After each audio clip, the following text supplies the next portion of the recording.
বোনেরা গো, আজকে আপনি পবিত্র রমজান মাসে 30টা রোজা করলেন। 30টা রোজা করার পরে ওই 30 দিনের মধ্যে একদিন আপনার স্বামীর কথা শোনেন না, স্বামীর কথার অবাধ্য হয়ে যায়।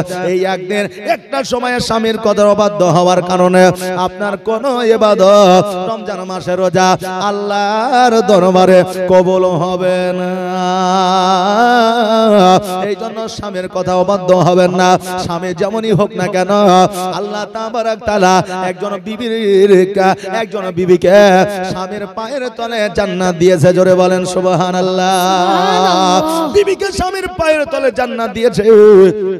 আপনি বলবেন হুজুর গো, আমার স্বামীর কথা শুনলাম না ঠিকই, কিন্তু রমজান মাসে রোজা করলাম, ফরজ রোজা করলাম, এই ফরজ রোজা করার পরে আমার রোজা কেন কবুল হবে না? আসেন মা বোনেরা, একটা ওয়াকিয়া শুনালে আমার নবী মুস্তাফা সাল্লাল্লাহু তাআলা আলাইহি ওয়াসাল্লামের একজন আবু সাল্লাম নামে একজন নবী মুস্তাফা সাল্লাল্লাহু তাআলা আলাইহি ওয়াসাল্লামের আপনার সাহাবী ছিলেন। ওই সাহাবী একজন আরবিয়ান মানুষ, একজন আরবিয়ান মহিলাকে আপনার বিবাহ করেছিলেন। আর বিবাহ করার পরে তারা 5 বছর জীবন যাপন করেছিল। 5 বছরে ওই মহিলা কোন এমন ইবাদত ছিল না, সমস্ত ইবাদত বান্দী করেছিল। রোজা রমজান মাস আসলে রোজা রাখে, শবে বরাত আসলে আমার নবীর সুন্নাত পালন করে, নবী মুস্তাফা সাল্লাল্লাহু তাআলা আলাইহি ওয়াসাল্লামকে আপনার ফলো করে। ওই মহিলা হঠাৎ করে একদিন অসুস্থ হয়ে গেল। অসুস্থ হয়ে যাওয়ার পরে একদিন 2 দিন 4 দিন 5 দিন অতিবাহিত হইল। একদিন ওই আর জগতের মধ্যে যেন আপনার থাকলো না, ইহ জগৎ ছেড়ে যেন পরজগৎ গমন করলেন। একবার আওয়াজ দিয়ে পড়েন ইন্না লিল্লাহি ওয়া ইন্না ইলাইহি রাজিউন। বাবারে, প্রত্যেকে মওতের স্বাদ গ্রহণ করতে হবে, প্রত্যেকে মারা যেতে হবে। জগতের মধ্যে কেউ বেঁচে থাকার জন্য আসে না। বাবা যে ভাইরা, ওই মহিলা যখন এই জগৎ ছেড়ে পর জগৎ গমন করলেন, একদিন 2 দিন 4 দিন 5 দিন যখন অতিবাহিত হয়ে গেল, বাবা একটু লক্ষ্য করে শুনবে, একজন কন্যার কাছে সব চাইতে আপন কাছের বান্ধবী হইল তার নিজের মা জননী। জোরে বলেন সুবহানাল্লাহ। একজন কন্যার যখন বাধা বিপদ আসে, একজন কন্যা যখন মনের কথা কাউকে খুলে বলে, মা ছাড়া কাউকে খুলে বলতে পারে না, বাবাকে বলতে পারে না, ভাইকে বলতে পারে না, মাকে খুলে বলে। এই জন্য মা সবচাইতে বড় বন্ধু বান্ধবী হলো একজন কন্যা। যে কন্যার বাড়িতে আপনার মা না, ওই কন্যা মায়ের যে কতটা মর্ম ওই কন্যা বোঝে। ওই যে আমার নবী মুস্তাফা সাল্লাল্লাহু তাআলা আলাইহি ওয়াসাল্লামের সাহাবী আবু সাল্লাম নামে ওই সাহাবীর বিবি যখন ইন্তেকাল করলে 2 মাস পরে তার শাশুড়ি রাত্রি বেলায় যেন বিছানায় ঘুমায় আছে, রাত্রি বেলা বিছানায় যেন শুয়ে আছে, স্বপ্নের মাধ্যমে যেন দেখতে আছে যে তার কন্যা জাহান্নামের মধ্যে আছে। আর ওই কন্যা মাকে চিল্লায় চিল্লায় বলতেছে, মা গো, আজকে আমাকে জাহান্নাম থেকে বাঁচিয়ে নাও। মা গো, জীবনে সব ইবাদত করেছি, নামাজ পড়েছি, রোজা করেছি, পবিত্র রমজান মাস পেয়েছি, 30টা রোজা রেখেছি, ইফতার করেছি, তারাবিও পড়েছি। মা গো, আজকে একটা অন্যায় আমি করেছি, একটা দিন আমার স্বামীর কথা শুনি না। মা বলল, বেটি রে, কি এমন কথা শোনো না? বলে, পবিত্র রমজান মাসে স্বামী আমাকে একবার আহ্বান করেছিল, একবার ডেকেছিল, একবার মিলন তিথির জন্য আমি বারণ করে দিয়েছিলাম যে পবিত্র রমজান মাস চলছে, স্বামী গো, আজকে আমার দ্বারা সম্ভব নয়। মা ওই কথাটার জন্য, আজকে ওই স্বামীর কথার অবাধ্য হওয়ার জন্য আজকে আল্লাহ তাবারাক তাআলা আমাকে জাহান্নামের মধ্যে রেখেছে। মা গো, আমার স্বামী যদি ক্ষমা করে দেয় আল্লাহ আমাকে জান্নাতের মধ্যে দেবে। মা একবার আমার স্বামীর কাছে যাও, আর যাওয়ার পরে আমার স্বামীকে জানায়া দাও, আমার স্বামীকে বুঝায় দাও, আমার স্বামী যেন আমাকে একবারের জন্য ক্ষমা করে দেয়। সকালবেলা ওই মায়ের যেন ঘুমটা ভেঙে গেছে। সকালবেলায় উঠিয়া আপনার খাওয়া দাওয়া না করিয়া যেন জামাইয়ের কাছে এসে হাজির হয়েছে। আচ্ছা বলেন, রাত্রিবেলায় স্বপ্নের মাধ্যমে কোন মা যদি দেখে সন্তান জাহান্নামের মধ্যে আছে, মা যদি স্বপ্নের মাধ্যমে দেখে বিদেশের সন্তান আজকে কষ্টের মধ্যে আছে, কোন মা যদি স্বপ্নের মাধ্যমে দেখে সন্তানকে জ্বর হয়েছে, কোন মা যদি স্বপ্নের মাধ্যমে দেখে সন্তানকে আমার অসুখ বিসুখ হয়েছে, ওই মায়ের দ্বারা খাওয়া কি সম্ভব হবে? হবে না রে বাবা। ওই মা জামাইয়ের কাছে এসে হাজির হয়েছে, আর হাজির হওয়ার পরে জামাইকে বলতেছে, ওকে আমার জামাই, আমি তোমাকে কন্যা দিয়েছি, তোমাকে বেটি দিয়েছি, তোমাকে ভালো লেগেছে, তোমাকে তোমার পরিবেশ আমাকে খুব সুন্দর লেগেছে, আজকে তোমার ব্যবহার চরিত্র আমাকে খুব ভালো লেগেছে, এই জন্য আমার কন্যার সঙ্গে বিবাহ তোমার দিয়েছি। আমি রাত্রি বেলায় এমন একটা স্বপ্ন দেখলাম, স্বপ্নটা খুব ভয়ঙ্কর স্বপ্ন। আমার কন্যা জাহান্নামের মধ্যে আছে। ওগো জামাই, আমার কন্যাকে তুমি ক্ষমা করে দাও, আমার কন্যাকে যদি তুমি ক্ষমা করে দাও আমার কন্যা জান্নাতের মধ্যে যাবে। আমার আল্লাহ তাবারক তাআলা আমার কন্যাকে জান্নাতের মধ্যে দিবে। ওই আবু সাল্লাম উনি বললেন, ওগো মা, ওগো আমার শাশুড়ি মা, বলেন বলেন আমি যে আমার বিবির প্রতি নারাজ আছি এটা আপনি কি করে জানলেন? ওই মা বলল, জামাই গো, আমি রাত্রিবেলা স্বপ্নের মাধ্যমে দেখেছি, আমার স্বপ্নের মাধ্যমে আমার কন্যা বাঁচাও বাঁচাও, জাহান্নাম থেকে বাঁচাও এই বলে চিৎকার করতেছিল, আর সমস্ত কথা আমাকে খুলে বলেছে। এবার জামাই বলল, কি কথা বলেছে? বলে, রমজান মাসে, পবিত্র রমজান মাসে আমার মেয়েকে, আমার কন্যাকে তুমি একবার আহ্বান করেছিলে, তোমার কথায় ওই মহিলা কর্ণপাত করে না, আমার কন্যা কর্ণপাত করে না, তোমার বিছানায় আসে না, এই জন্য তুমি মনে মনে রাগ করেছো, আর এই রাগ করার কারণে আল্লাহ তাবারক তাআলা আমার কন্যাকে জাহান্নামের মধ্যে রেখেছে। ওই জামাই মনে মনে ভাবলো, কথা তো ঠিক বলছে, জি কথা তো ঠিক বলছে। বাবারে, স্বপ্ন যে এটা আমরা দেখি, আমাদের স্বপ্ন বাস্তবায়িত হয় কি হয় না? স্বপ্ন সত্য হয় কি হয় না? অনেকের স্বপ্ন বাবা সত্য হয়, তবে বাবা যারা মুমিন হবে, মুত্তাকিন হবে, যারা সলেহ হবে, যারা পরেশগার হবে, তাদের স্বপ্ন বাবা সত্য হবে, তাদের কখনো ডুপ্লিকেট শয়তান স্বপ্ন দেখাইতে পারে না। আর আমরা নাম করা যারা হাজি আছি, নাম করা গাজী আছি, লোক দেখানো নামাজ পড়ায়, লোক দেখানো আমরা ইমামের কাছে যাই, লোক দেখানো ইমামকে শ্রদ্ধা করি, ওই বান্দারা আসল স্বপ্ন কোনদিন দেখবে না, কারণ এরা পুরোটাই মুনাফিক। জোরে বলেন নাউজুবিল্লাহ। আর জামাই বলতেছে, হ্যাঁ শাশুড়ি মা, আপনি কি করে জানলেন? বলে, আমি রাত্রি বেলায় স্বপ্নের মাধ্যমে দেখেছি, আমার কন্যা স্বপ্নের মাধ্যমে দেখিয়েছে, আজকে তুমি যদি ক্ষমা না করো আমার কন্যা জান্নাতের মধ্যে যাইতে পারবে না, আমার আল্লাহ তাবারক তাআলা আমার কন্যাকে জান্নাতের মধ্যে দিবে না। জামাই বলল, মা,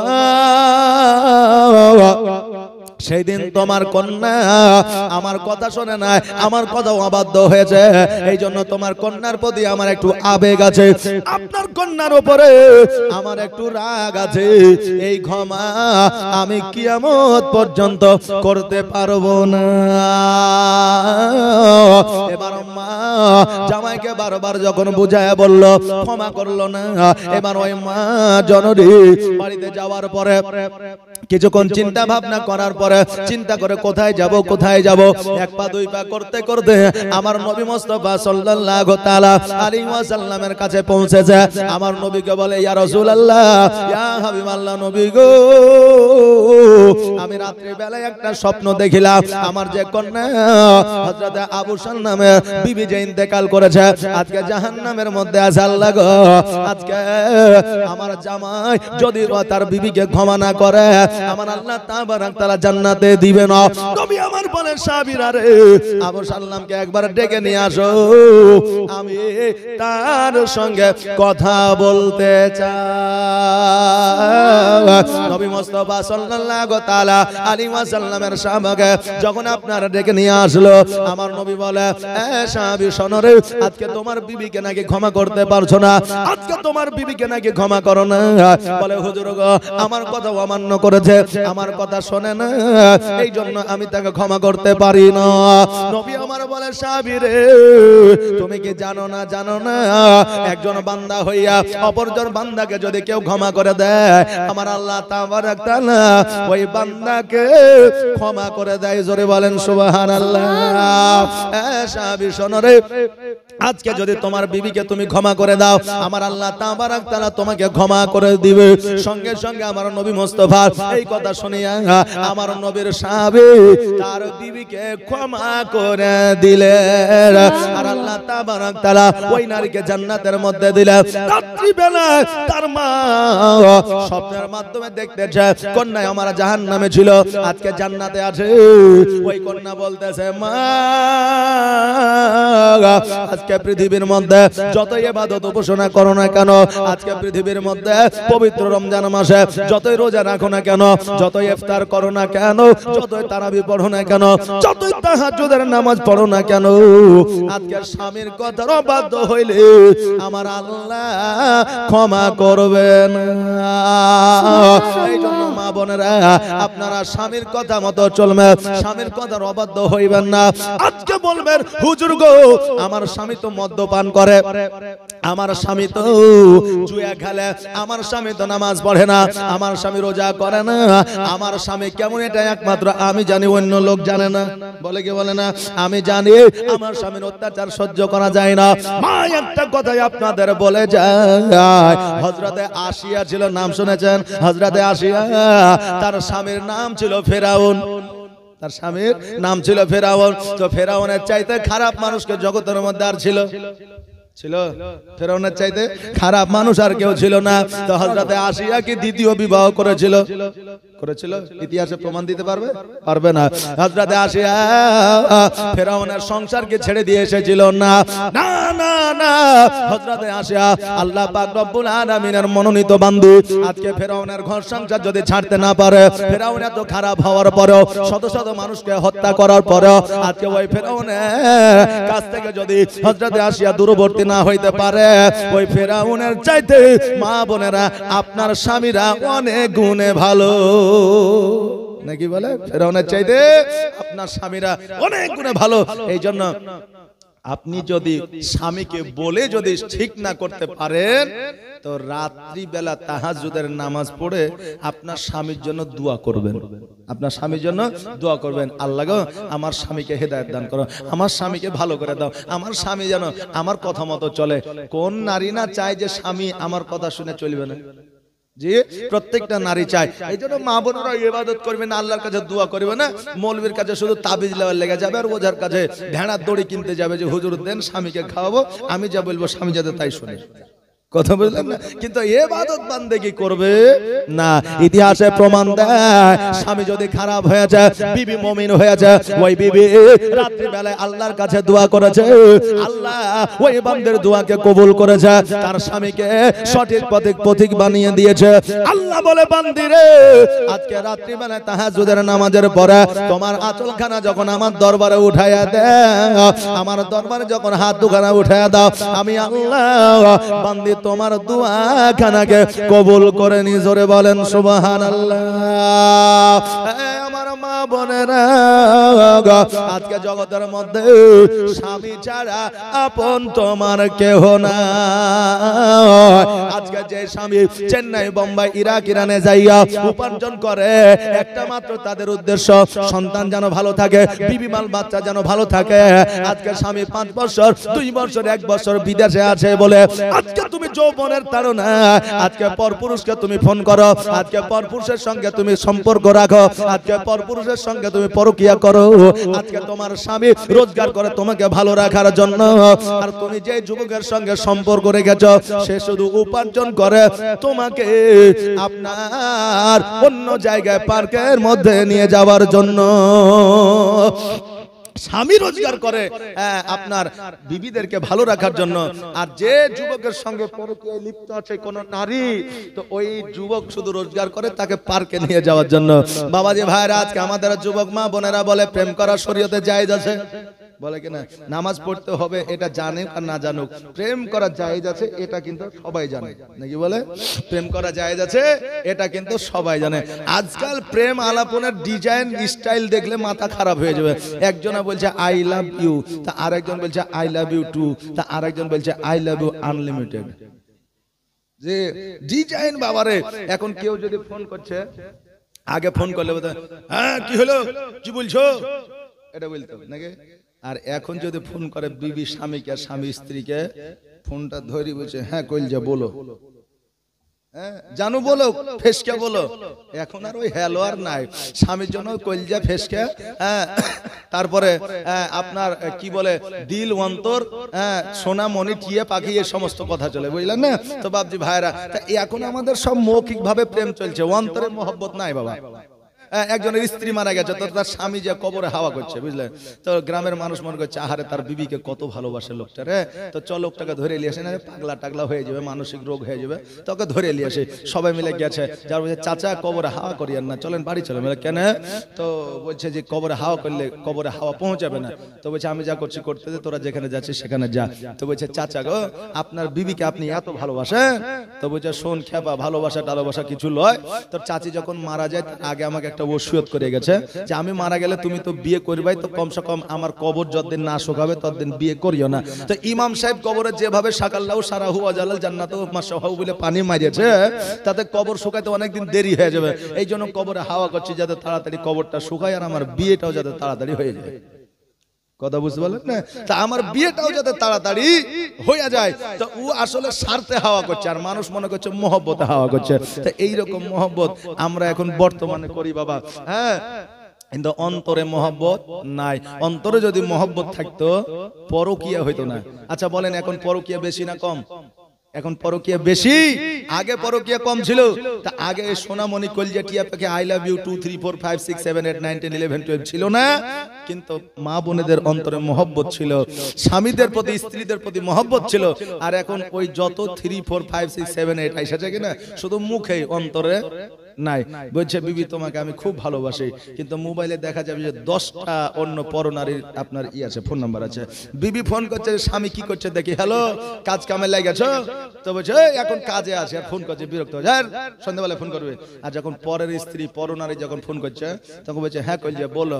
তো বলছে কাজ করছো নাকি? বলছে না না কাজ কাম কিছু নাই, সারাদিন কাজও করছে কথাও বলছে। বিবি ফোন করলে বলছে বিরক্ত হয়ে যাচ্ছে, আর পরনারী ফোন করলে তাকে মজা লাগছে, আনন্দ লাগছে। আচ্ছা বলেন ওই স্বামী যদি বিবির কাছে এসে প্রকৃতি ভালোবাসা চাই পাবে? অনেক যুবক ক্যারাম খেলে, অনেক যুবক জুয়া খেলে, অনেক যুবক আপনার মোবাইলে লাইভ করে। আচ্ছা ওই যুবক যখন বিয়ে করতে যাবে তখন বলে যে একটা ফতেমার মতো পর্দাশীল মহিলা চাই, কোনো পুরুষের সঙ্গে কথা যাতে না বলে, কোনো কলেজে পড়া মেয়ে যাতে না হয়, কোনো বিএড করা মেয়ে যাতে না হয়, একটা সুন্দর সুশীল আদর্শবান একটা মহিলা একটা আমার চাই। আচ্ছা বলেন ও ক্যারাম খেলে, জুয়া খেলে, হ্যাঁ তারপরে পাট্টা খেলে, সব খেলে, ও কি ফাতেমার মতো বিবি পাবে? আদর্শশীল মহিলা পাবে? আদর্শশীল মহিলা পেতে গেলে নিজেকে আদর্শবান হইতে হবে। ফাতেমার মতো বিবি চাইলে আগে তোমাকে আলী হইতে হবে, জোরে বলেন সুবহানাল্লাহ, তবেই পাওয়া যাবে, নচেত পাওয়া সম্ভব নয়। হ্যাঁ আমার বাবা যে ভাইরা, আমার মায়েরা একটু কর্ণপাত করে শুনবে। আমার হযরত মা খাদিজাতুল কুবরা রাদিয়াল্লাহু তাআলা আনহা, আমার নবী মুস্তাফা সাল্লাল্লাহু তাআলা আলাইহি ওয়াসাল্লাম চরিত্র দেখে, আমার নবী মুস্তাফা সাল্লাল্লাহু তাআলা আলাইহি ওয়াসাল্লাম আখলাক দেখিয়া আমার মা খাদিজাতুল কুবরা রাদিয়াল্লাহু তাআলা আনহা যেন পাগল হয়ে গেল। আমার খাদিজা আমার নবীজির সর্বদা যেন প্রশংসায় আপনার লিপ্ত হয়ে গেল। আমার খাদিজাতুল কুবরা রাদিয়াল্লাহু তাআলা আনহা, ওনার যারা দাসী ছিল তারা বলল খাদিজা আজকে নবীর বেশি বেশি করে প্রশংসা করো, সব সময় তার নামটা তোমার মুখে পাওয়া যায়। তার মানে খাদিজা তুমি কি নবীর প্রেমে পড়েছো? খাদিজা বলে শোনো রে, আজকে আমি দুইটা স্বামীকে হারিয়েছি, দুইবার আমার বিবাহ হয়েছে। আজকে আমি যদিও বিবাহ করতে রাজি ছিলাম না, তবে নবীকে এত পছন্দ হয়েছে, আজকে নবী যদি বিবাহ করতে চায় আমি খাদিজা বিবাহ করতে রাজি আছি। জোরে বলুন সুবহানাল্লাহ। উমাইয়া বলল খাদিজা আজকে তোমার সোনা আছে, দানা আছে, মণিমুক্তা আছে, হীরা আছে, আজকে তোমার সম্পদ আছে, রাজত্ব আছে, আজকে নবীর আব্বা নাই মানা, আজকে মুহাম্মদকে যদি বিবাহের প্রস্তাব দেওয়া হয় মুহাম্মদ কেন বিবাহ করবে না? অবশ্যই বিবাহ করবে। এবার বেরাদার আমার খাদিজাতুল কুবরা রাদিয়াল্লাহু তাআলা আনহা বললেন ও উমাইয়া আর দেরি নয়, দেরি নয়, যাও যাও যাও আমার বিশ্বনবী মুস্তাফা সাল্লাল্লাহু তাআলা আলাইহি ওয়াসাল্লামকে বিবাহের প্রস্তাবটা দিয়ে দাও। উমাইয়া আসিয়া আমার নবীজিকে বললে ইয়া রাসূলুল্লাহ, ইয়া হাবিবাল্লাহ, নবী গো আপনার জন্য একটা খুশির খবর আছে, আপনার জন্য একটা খুশির প্রস্তাব আছে, আপনার জন্য একটা আনন্দের সংবাদ আছে। নবী আমার বললেন কি আনন্দের খবর? বলে আনন্দের খবরটা হলো এই খাদিজা তোমাকে বিবাহের প্রস্তাব পাঠিয়েছে, তুমি এই বিবাহে রাজি আছো কিনা বলো। নবী আমার বলে শোনো রে, আমি ডিসাইড করতে পারি না, আমি নিজে নিজে রাজি হইতে পারি না, কারণ হইল আমার চাচারা, আমার অভিভাবক রয়েছে, আমার চাচারা যদি বিবাহে রাজি হইয়া যায় আমি নবী রাজি হইয়া যাব। আমার চাচারা যদি রাজি হয়ে যায় আমি নবী রাজি হয়ে যাব। এবার আমার খাদিজাতুল কুবরা রাদিয়াল্লাহু তাআলা আনহার কাছে খবরটা পৌঁছে গেল। আমিরে হামজা আমার নবীজির চাচাকে ডাক দেওয়া হলো। আমিরে হামজাকে বলে আমিরে হামজা শোনো, আজকে তোমার ভাতিজাকে আমি বিবাহ করতে চাই, বলো বলো আজকে তোমরা কি রাজি আছো? লম্বা ঘটনা ছোট্ট করে বলি রে বাবা, অনেক বড় লম্বা ঘটনা আছে। আমার খাদিজাতুল কুবরা রাদিয়াল্লাহু তাআলা আনহা আমার নবীজিকে বিবাহ করলেন। আমার নবী মুস্তাফা সাল্লাল্লাহু তাআলা আলাইহি ওয়াসাল্লাম 70টা উট যেন মোহরানা দিয়ে বিবাহ করলেন। রাত্রি বেলা, যে রাত্রিটাকে আমরা বাসরাত্রে রাত্রি বলি, যে রাত্রিটাকে আমরা দুলহা দুলহানে সবচাইতে মিলন তিথি রাত্রি বলি, ওই রাত্রি বেলা আমার নবী মুস্তাফা সাল্লাল্লাহু তাআলা আলাইহি ওয়াসাল্লাম খাদিজাতুল কুবরা রাদিয়াল্লাহু তাআলা আনহার জাং মুবারকের উপরে মাথা দিয়ে যেন আরাম করতে আছে। আমার খাদিজা আমার নবী মুস্তাফা চুল মুবারক গুলো যেন নাড়তে আছে, কারণ মারে একজন পুরুষের সব চাইতে আপন হয় তার বিবি। বলবেন তার মা কোথায় গেল? আপনারা বলতে পারেন তার মা কোথায় গেল? বাবাজি ভাইরা, একজন পুরুষ মানসিক শান্তি পায় বিবির কাছে। বিবির মুখ যদি আপনার টেढ़া থাকে, ওই পুরুষের উপার্জনের প্রতি, কাজের প্রতি মন মানসিকতা ভালো থাকে না। এই জন্য স্বামীর কাছে সর্বদা বিবিদের হাসি খুশি মনে থাকতে হবে। এটাই হলো আমার নবীজির শিক্ষা। জোরে বলেন সুবহানাল্লাহ। এটা হলো আমার নবীজির শিক্ষা। কিন্তু বাবা যখন দেখবেন দেওর পায়, যখন যুবক পায়, যখন কোন বোন পায়, যখন শ্বশুর শাশুড়ি পায়, তখন মা বোনেরা হাসি খুশি মনে কথা বলে। আর স্বামী যেমনই মাটি থেকে চলে আসলো, ওর মুখে ধরেন 5 কেজি ওজনের পাল্লা মনে হচ্ছে ঝুলে আসলো। কথা বুঝলেন না? যে মুখে 5 কেজি ওজনের পাল্লা ঝুলে গেল, মুখ থেকে মনে হচ্ছে হাসি বার হয় না। আরে আমার মা বোনেরা, আজকে আমার খাদিজাতুল কুবরা রাদিয়াল্লাহু তাআলা আনহা আমার নবী মুস্তাফা সাল্লাল্লাহু তাআলা আলাইহি ওয়াসাল্লামের যেন মাথাটা যেন নাড়তেছে, চুলটা যেন নাড়তেছে। আজকে আমার নবী মুস্তাফা সাল্লাল্লাহু তাআলা আলাইহি ওয়াসাল্লাম যেন বাবা ঘুমিয়ে গেছে। খাদিজা চিন্তা করে আল্লাহ গো, আমার স্বামী যখন ঘুমায়া গেছে, আমি খাদিজা আমিও রাত্রি বেলায় ঘুমায়া যাব। আমার খাদিজা যখন আপনার ঘুমিয়ে গেছে, মধ্যরাত্রিতে আমার খাদিজা ঘুম থেকে যেন জাগ্রত হয়ে যায়। জাগ্রত হওয়ার পরে ডান দিকে তাকায় দেখে নবী নাই, বাম দিকে তাকায় দেখে নবী নাই। খাদিজা যেন চিন্তায় পড়ে গেছে, আল্লাহ গো আমার স্বামী কোথায় গেল, নবী যে কোথায় গেল, আজকে আমার বিছানায় নবীকে কেন দেখা যায় না। ওই খাদিজা সারা রাত প্রসাদ যেন আমার নবীকে খুঁজলে, কোন জায়গায় যেন আমার নবীকে খুঁজে পাওয়া গেল না। সারা রাত্রে আমার খাদিজাতুল কুবরা রাদিয়াল্লাহু তাআলা আনহা আমার নবীজিকে যেন খোঁজাখুঁজি করতে আরম্ভ করলেন। সকাল বেলা খাদিজা লক্ষ্য করে দেখছে জানো আমার নবীজি একটা পাহাড়ের উপরে একটা পাথরের উপরে আমার নবীজি যেন সেজদায় পড়েছে আর ইয়া হাবলি উম্মতি উম্মতি বলে কাঁদছে। আমার মা বোনেরা ভাইরা আজকে আহলে সুন্নাত ওয়াল জামাতের মানুষেরা নবী নবী করে, আজকে অন্যান্য ফিরকার মানুষেরা দেওবন্দি আহলে হাদিস আপনার শিয়ারা বলতে থাকে আহলে সুন্নাত ওয়াল জামাতের মানুষেরা নবী নবী কেন করে। এই বেরাদার আজকে আমরা নবী নবী কেন করব না? কারণ আমার নবীজি উম্মাত উম্মাত করে, নবী আমার উম্মাত উম্মাত করে বলে আমরা আহলে সুন্নাত ওয়াল জামাতের মানুষ আমরা নবী নবী করি। বেরাদার খাদিজাতুল কুবরা রাদিয়াল্লাহু তাআলা আনহা লক্ষ্য করে দেখলেন নবী আমার সিজদায় নত হয়ে আছে, ইয়া হাবলি উম্মতি উম্মতি বলে কাঁদছে। খাদিজা পাহাড়ের উপরে যেন হামাগুড়ি দিয়ে উঠলে, যাওয়ার পরে বলে ইয়া রাসূলুল্লাহ ইয়া হাবিবাল্লাহ নবী গো আজকে বিছানা ছেড়ে দিয়া আজকে আপনি এই জায়গায় সিজদায় রত হয়ে আছেন। নবী আমার সিজদা থেকে মাথাটা উঠাইলা। খাদিজাকে বলে খাদিজা আজকে তুমি এই জায়গায় হাজির হয়েছো কেন? খাদিজা বলে ইয়া রাসূলুল্লাহ একজন বিবির ঘর থেকে যদি স্বামী যদি কোথাও চলে যায় খুঁজে যদি না পাওয়া যায় এমন কোন বিবি আছে যা রাত্রে বেলায় আরামদায়ক ভাবে ঘুম হবে কোন বিবির হবে না। নবী গো এই জন্য আপনাকে খোঁজার জন্য আমি এসেছি।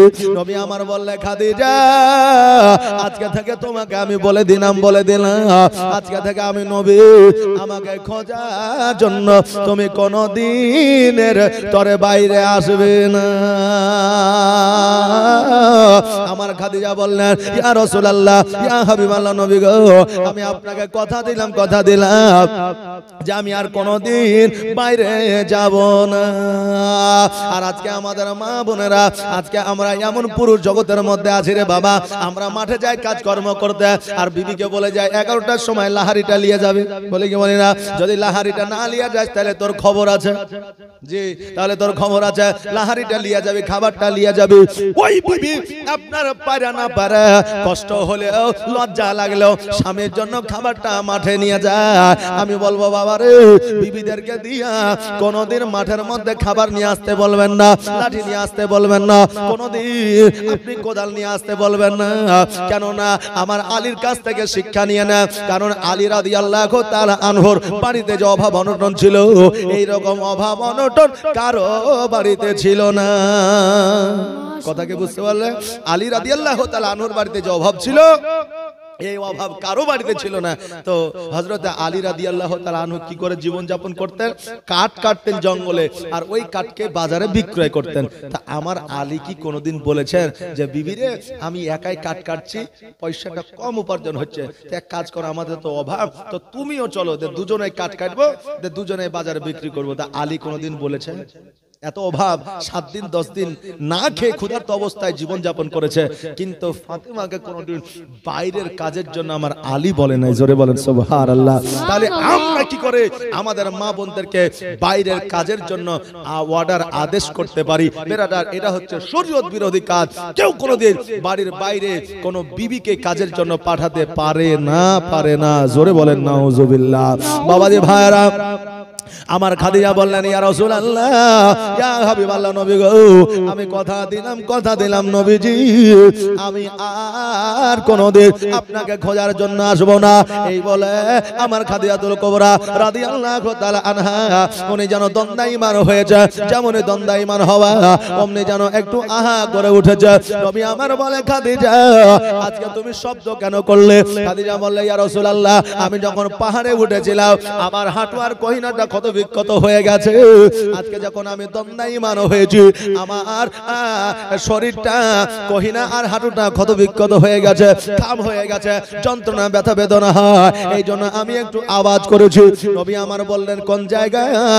আমার নবীজিকে দেখাইলে আর আমার নবীজি থুতু মুবারক লাগিয়ে দিলাম। খাদিজা বলেছিল খোদার কসম করে বলি আমার নবী যখন থুতু মুবারক লাগিয়ে দিয়েছিলেন ওই জায়গা কাটা ক্ষত বিক্ষত থাকা তো দূরের কথা, একটু দাগ পর্যন্ত ছিল না। জোরে বলুন সুবহানাল্লাহ।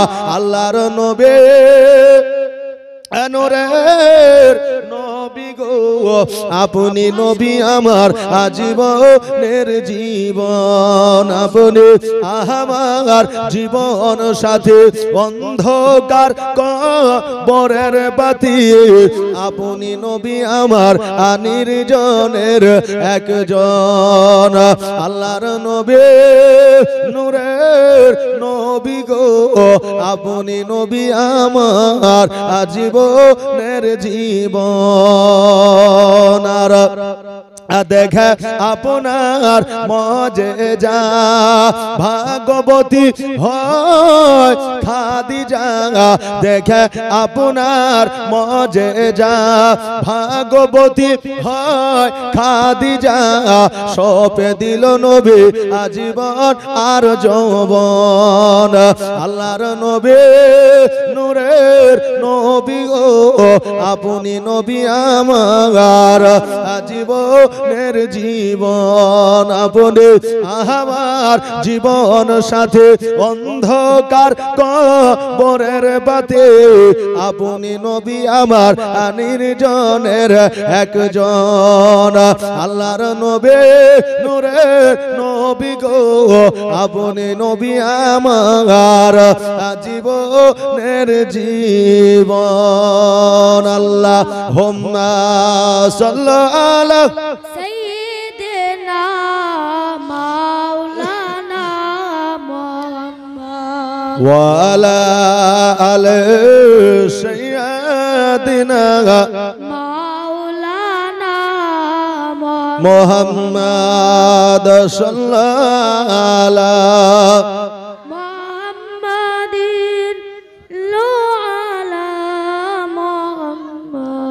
हरदम ज़बान से निकालो पाक नामे मोहम्मद, हरदम ज़बान से लिखा शफियाना मोहम्मद।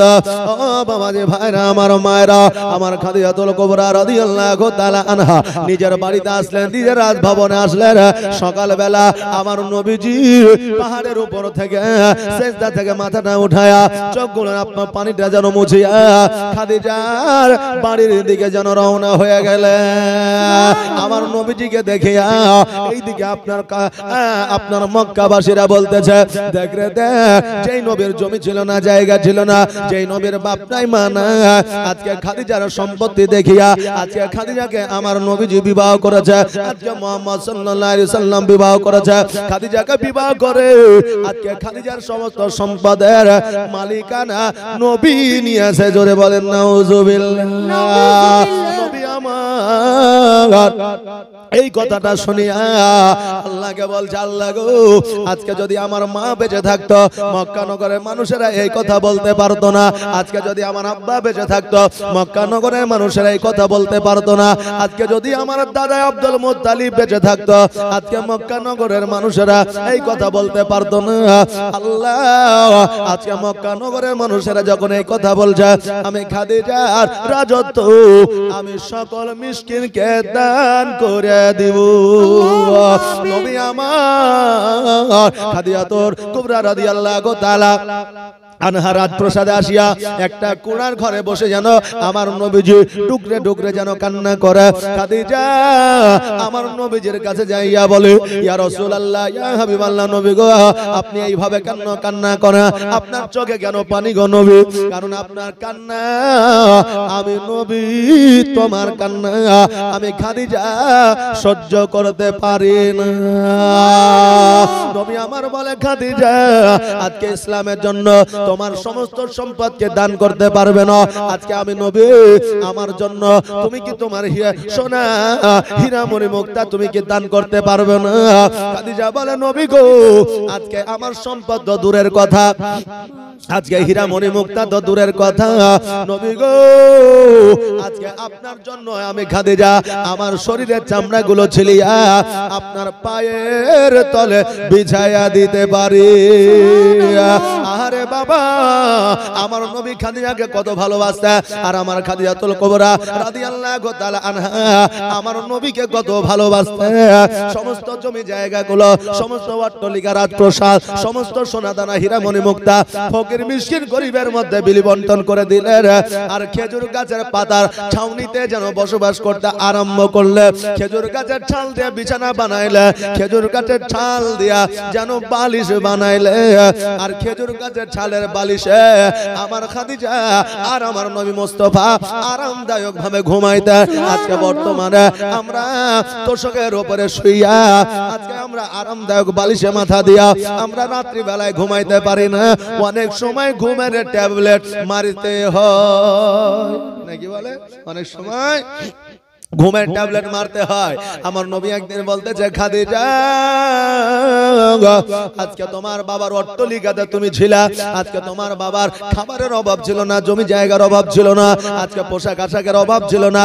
খাদিজা আজকে আমার বাড়িতে খেজুর গাছের ছাউনি, আজকে সময় মতো খাবার জোটে না, আজকে একটা পোশাক তোমাকে আমি দিয়েছি। খাদিজা আজকে তোমার বাপের সম্পদে যে সুখ তুমি পেয়েছো, আমি নবী হয়তো সেই সুখ দিতে পারি না। খাদিজা বললেন, ইয়া রাসূলুল্লাহ, ইয়া হাবিবাল্লাহ, নবী গো আপনি ওই রকম করে বলবেন না, কারণ আমার আব্বা জানের সম্পদে আমি যেই সুখ পেয়েছিলাম, যেই শান্তি পেয়েছিলাম, আজকে নবী গো আপনার জীর্ণ কুটিরে তার চাইতে 1000 গুণ বেশি আমি শান্তি পাই। আল্লাহু আকবার, সুবহানাল্লাহ, সুবহানাল্লাহ। হে বাবাজি ভাইরা, আমার মায়েরা, আমার নবী মুস্তাফা সাল্লাল্লাহু তাআলা আলাইহি ওয়াসাল্লাম যেন বাবা খুশি হয়ে গেল। এই আমার মা বোনেরা, তোমার স্বামীর যেমনই উপার্জন হোক না কেন, তোমার স্বামী যে কাজে লিপ্ত থাকুক না কেন, তোমার স্বামীর যেমনই সম্পদ থাকুক না কেন, একজন বিবির কাছে একজন স্বামী কোনোদিন গরিব হতে পারে না। বিবির কাছে স্বামীরা হয় রাজা, মহা রাজা। জোরে বলেন সুবহানাল্লাহ। আমার খাদিজাতুল কুবরা রাদিয়াল্লাহু তাআলা আনহা বলে, ইয়া রাসূলুল্লাহ, ইয়া হাবিবাল্লাহ, নবী গো আজকে এই জন্য কুটিরে থাকিয়া এত সুখ ও শান্তি পায়। নবী গো খোদার কসম করে বলি, আমার বাবার অট্টালিকাতে এই সুখ ও শান্তি পায় না। আজকে বর্তমানে আমাদের ভালোবাসা যদি থাকে, গাছের তলা তো বাবা জীবন যাপন করা যায়, আর ভালোবাসা যদি অন্তরে না থাকে, বড় রাজপ্রাসাদেও জীবন যাপন করা কষ্টকর হয়ে যায়। বর্তমানে ভালোবাসা অভাব যখন দরওয়াজায় এসে দাঁড়ায়, ভালোবাসা জানালা দিয়ে পালায়। আহারে বাবারা, আমার নবী মুস্তাফা সাল্লাল্লাহু তাআলা আলাইহি ওয়াসাল্লাম বলে, হে খাদিজা আজকে আমার মাকে বড় মনে পড়ে, আজকে আমার আব্বাকে বড় মনে পড়ে, কারণ আমার নবীজি খুব ঘন ঘন নিজের আব্বা মায়ের জন্য চোখের অশ্রু ঝরায়। তেন জোরে বলেন সুবহানাল্লাহ। তোমার স্মৃতি আজ বারে বারে কেন যে পড়ছে মনে, তোমার মায়াবী মুখটা মাগো ভাসে শুধু দুনয়নে, ভাসে শুধু দুনয়নে। মা ও মা ফিরে কি আর আসবে না, দেখা কি আর হবে না। বেরাদার, আগের যুগে যখন বাচ্চা কাচ্চারা যখন সকালবেলায় ঘুম থেকে উঠতো তো মসজিদে যাইতো, আম্মা পারা কোরআন শরীফ পড়তো, যে আলিফ বা তাসা পড়তো, আর যার বাপ মা নাই তার বাপ মায়ের জন্য ইমাম সাহেব দুয়া শিখাইতো, রব্বির হামহুমা কামা রব্বায়ানি সগীরা, জি দুয়া শিখাইতো। আগেকার ছেলে মেয়েরা দেখবেন 100-এর মধ্যে 90% ছেলে মেয়েরা কোরআন জানে নাকি বলেন, হয়তো রিভাইজ নাই, তেলাওয়াত করে না বলে হয়তো অনেকে ভুলে গেছে, কিন্তু 90% যুবক যুবতী ছেলে মেয়েরা কোরআন জানে। তা আগে ঘুম থেকে উঠে পড়াশোনা করতো, জি। আর এখন বাচ্চা কাচ্চারা ঘুম থেকে উঠে মুখও ধোয় না, বাথরুমেও যায় না, পাশে তাকায় দেখে মোবাইলটা আছে কিনা, মোবাইলটা নিয়ে আপনার ফিঙ্গার দিয়ে পাসওয়ার্ডটা খুলে মোবাইলটা সামনে লেবে যে খেলেগা ফ্রি ফায়ার, যে বলছে খেলেগা ফ্রি ফায়ার। এখন শুধু ফ্রি ফায়ার চলছে বেরাদার। তবে এখন গজাল টজাল যা আছে বাংলাদেশের বুকে বুঝলেন, আর গজাল খুঁজে পাইছে না, গাইছে না। হঠাৎ করে মোবাইলে বুঝলেন যে শর্ট ভিডিও আছে দেখতেছি, একজন বক্তা একটা গজাল তো না, একটা ছন্দ বলছে, ওটাই এখন ভাইরাল হয়েছে। বলছে একটা চা বানাও আমার জন্য, শুনেছেন মনে হয় নাকি? একটা চা বানাও আমার জন্য, হ্যাঁ বলছে আদা দিও, লবঙ্গ দিও, চিনি দিও সামান্য, একটা চা বানাও আমার জন্য। বেরাদার, এখন কি কখন কিভাবে ভাইরাল হয়েছে বলা খুবই মুশকিল, তবে ভালো কিছু ভাইরাল হচ্ছে না। যাই হোক বাবাজি ভাইরা, আল্লাহ তাবারাক তাআলা আমাদের হায়াতকে দারাজ করুক এবং আমাদেরকে যেন সুস্থ রাখুক। আসেন একবার ইস্তিগফার পড়ি। আস্তাগফিরুল্লাহ রাব্বি মিন কুল্লি যামবি ওয়া আতুবু ইলাইহি ওয়া লা হাওলা ওয়া লা কুওয়াতা ইল্লা বিল্লাহিল আলিল আযীম। আসেন নবীকে সালাতু সালাম জানাই, ইয়া নবী